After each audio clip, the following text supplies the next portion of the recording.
You're listening to 2024 in Review, a look back at some of the most compelling conversations and stories of the year, from True Crime Today and the Hidden Killers Podcast. You're listening to the Hidden Killers Podcast with Tony Brueski, featuring attorney, guest, and former felony prosecutor Eric Faddis. Richard Allen getting his trial, well, fairly soon. May 13th, jury selection set to begin. Trial previously scheduled for October 15th, but because of that speedy trial demand, Gull had no choice. She had to grant it. The question is, will we make it to the 13th, or will something else magically pop up there and somehow derail all of this? Eric Faddis, former prosecutor and defense attorney, joining us to discuss. I don't know, what do you think our odds are that we're going to see a May 13th start date to this thing? You know, that trial was set in very short order. That is 2 short months away from now. To get this double homicide trial ready by then, I think is going to be a stretch. You know, they've been working on it for ages, but trials don't often go to trial at the first trial setting. Mm-hmm. So the stats would tell us that this one is likely to be kicked at some point down the road.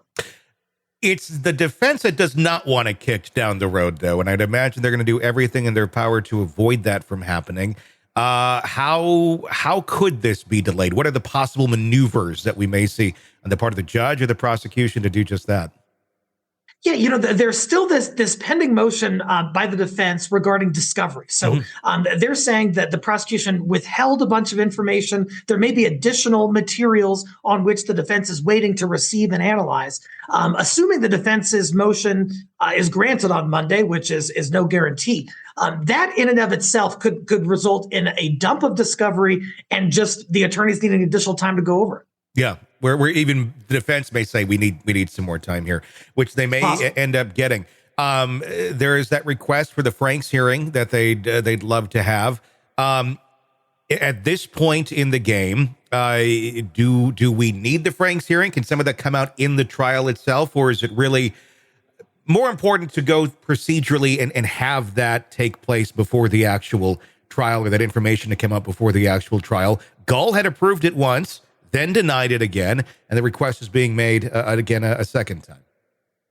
Yeah, it's important for defense to raise that pretrial, I think. In part, it preserves that issue for appeal. And in part, it's at least another opportunity for defense to try and get this case kicked in some form or fashion due to the multiple hiccups, I guess is a euphemism for it, over the pendency of the case. Yeah, I mean, it's going to be very interesting to see, you know, where this all goes when it comes to the defense of Richard Allen. We obviously heard a lot about Odinism and all sorts of weird things. I don't want to say crazy because I feel like anything's possible here in this case. Where do you think the defense is going to go on this when this does, in fact, finally make it to trial?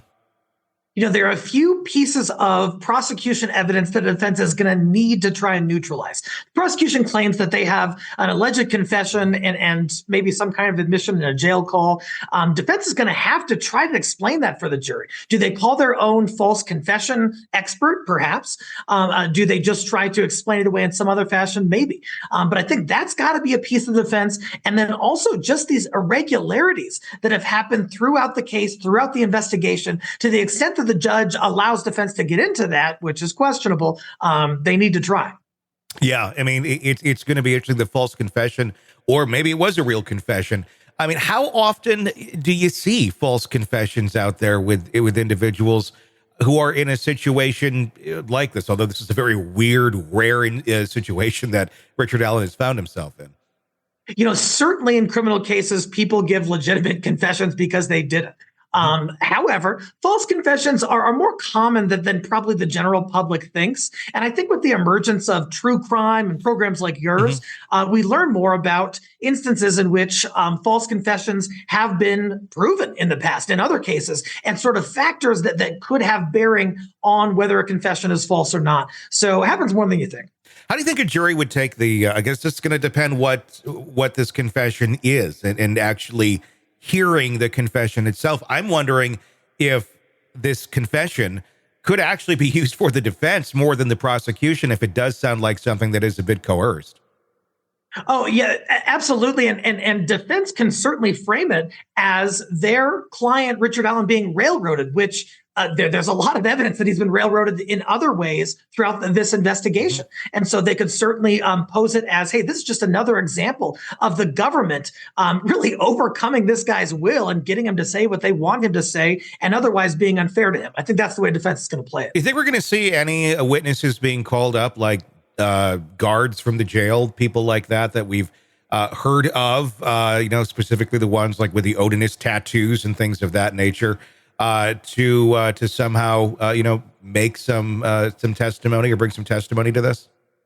Defense, if they proceed with this sort of Odinist's incident as their defense, I think that it'd be smart to absolutely subpoena those folks. They've got to create at least a legitimate question in the minds of the jurors as to whether this is an alternative explanation. And every little piece of evidence they can get in support of that is helpful. So yeah, I'm subpoenaing the guards. I'm subpoenaing perhaps a cult expert. There are a number of ways defense is going to have to work that up. Sick of the ads? We are too. Start listening with no commercials now and get access to all of our episodes in advance of everyone else. Become a True Crime Today Premium Plus subscriber on Apple Podcasts. Search True Crime Today Premium Plus on Apple Podcasts or go to our podcast page and sign up now. True Crime Today Premium Plus. Sign up now.